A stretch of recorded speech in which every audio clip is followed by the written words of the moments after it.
افغانستان دنیا کا وہ واحد ملک تھا جس نے 1947 میں پاکستان کو تسلیم کرنے سے انکار کر دیا، کیونکہ اس وقت سے یہ غلط فہمی تھی کہ کے پی کے اور بلوچستان پاکستان کا نہیں بلکہ افغانستان کا حصہ ہے۔ افغانستان نے کے پی کے اور بلوچستان کے باغی سرداروں یعنی پرنس کریم اور میر زنی خان کو پیسہ اور اسلحہ دینا شروع کر دیا، اور یہ کام اس وقت کیا گیا جب پاکستان انڈیا سے میدان جنگ میں تھا۔ اسی طرح کے بہت سے نیگیٹو پوائنٹس تھے جنہوں نے شاید جنرل ضیاء الحق کو افغانستان کے خلاف امریکہ کا ساتھ دینے پر مجبور کر دیا تھا۔ اس سٹوری کو دوبارہ سے یہیں سے کنٹینیو کرتے ہیں، لیکن اس سے پہلے یہ جانتے ہیں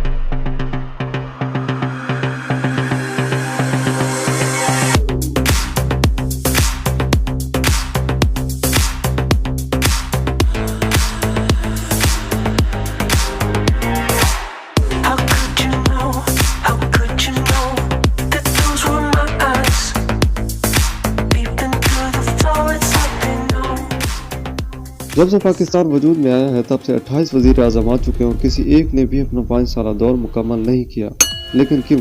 اس کے لیے آپ کو وہ جاننا ہوگا جو 1954 میں سر غلام محمد نے کیا، یعنی The Use of Doctrine of Necessity۔ یہ ایک پرانا رومن کا قانون ہے جو ایڈمنسٹریٹو اتھارٹی کو ایک اسپیشل پاور دیتا ہے جس سے وہ کچھ ایکسٹرا سٹیپس لے سکتے ہیں۔ ویسے تو یہ لا پہلے سے موجود تمام قوانین کے خلاف ہوتا ہے، مگر ملک کے تمام آرڈرز کو کنٹرول میں کرنے کے لیے بہت زیادہ ضروری بھی ہوتا ہے، جس سے ملک کو اکانومیکلی اور دفاعی طور پر بہت زیادہ ترقی ملتی ہے۔ اور اس لا کو صرف اور صرف ایک ہی لائن بول کر قائم کر دیا گیا تھا، یعنی پارلیمنٹ پاکستانی لوگوں کو ایکوریٹلی ریپرزینٹ نہیں کرتی، اور اس عمل پر سپریم کورٹ نے بھی گورنر کا ساتھ دیا تھا۔ اور اس لا کو 5 بار استعمال کیا جا چکا ہے، یعنی 1954، 1958، 1971، 1977 اور 1999۔ اس کے نتیجے میں پاکستان نے 32 سال ملٹری کے انڈر گزارے ہیں، اور لا آف ڈاکٹرین کا استعمال کرنے والے ہر جنرل نے موجودہ وزیر اعظم کو ہٹایا تھا اور پاورز کو اپنے ہاتھوں میں لے لیا تھا، اور ہر کوئی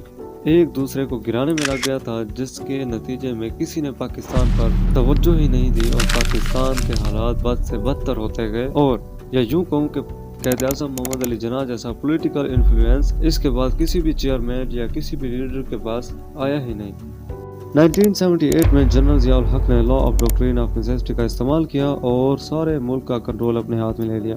جس کی وجہ سے ان کا سارا فوکس پاکستان سے ہٹ گیا اور ان کا سارا فوکس پاکستان آرمی پر لگ گیا، جس کے نتیجے میں انہوں نے اپنے فائدے کے لیے امریکہ سے ہاتھ ملایا اور امریکہ نے اپنے بہت سے فائدوں کے لیے، یعنی افغانستان۔ اس ٹاپک پر ایک پوری ویڈیو بن سکتی ہے، مگر اوور ویو لیتے ہوئے اصل بات امریکہ کا فائدہ تھی جو افغانستان اور سوویت یونین کی جنگ میں سوویت یونین کی ہار تھی۔ اصل میں اس کام کے پیچھے امریکہ کی بہت بڑی سازش تھی، وہ یہ کہ اس کے بعد خود امریکہ نے اپنی فوج کو افغانستان میں بھیج دیا، مگر وہ کہتے ہیں نا کہ جیسی کرنی ویسی بھرنی، تو امریکہ کو بھی 20 سال کی محنت اور بہت زیادہ پیسہ برباد کرنے کے بعد بھی ناکامی ہی ملی۔ اور اب moral of the reason, Pakistan کے اکنامک حالات خراب ہونے کی ایک وجہ law of doctrine of necessity کا بار بار استعمال کرنا ہے۔ پاکستان کے قیام کے ابتدائی دنوں میں جب انڈیا اور پاکستان میں مسئلہ کشمیر کو لے کر بہت زیادہ تنازعات تھے، اس دوران ڈاکٹرین آف نیسیسٹی کا استعمال کرنا پاکستان کی بڑھتی ترقی کی گردن پر پاؤں رکھنا تھا، کیونکہ یہ لا پہلے سے موجود تمام قوانین کو رد کر دیتا ہے، جس کا مطلب یہ ہے کہ پورے ملک کے تمام بڑے افسران کو ہٹا دیا جاتا ہے، یا پھر انہیں فنڈز دے کر یا پھر ان کے عہدے بڑھا کر انہیں اپنے ساتھ ملا لیا جاتا ہے، تاکہ ملک بھر کے تمام ملازمین کو اپنے کنٹرول میں لیا جا سکے۔ اور ظاہر سی بات ہے یہ کام مفت میں تو ہوتا نہیں تھا، اور اس کام میں پاکستان کے بجٹ کا بہت بڑا یا اچھا خاصا حصہ لگ جاتا تھا، جو پاکستان کی ترقی میں رکاوٹ بن جاتا تھا۔ اور یہی نہیں، اس لا کا استعمال کرنے سے پورے ملک کے لوگوں پر برا اثر پڑتا تھا، اور سب لوگ اپنے اناج اور سبزیوں کو مہنگے داموں بیچنے لگ جاتے تھے، اور اس پیسے کو یوز کرنے کی بجائے سٹور کرنا شروع کر دیتے تھے، کیونکہ ملک میں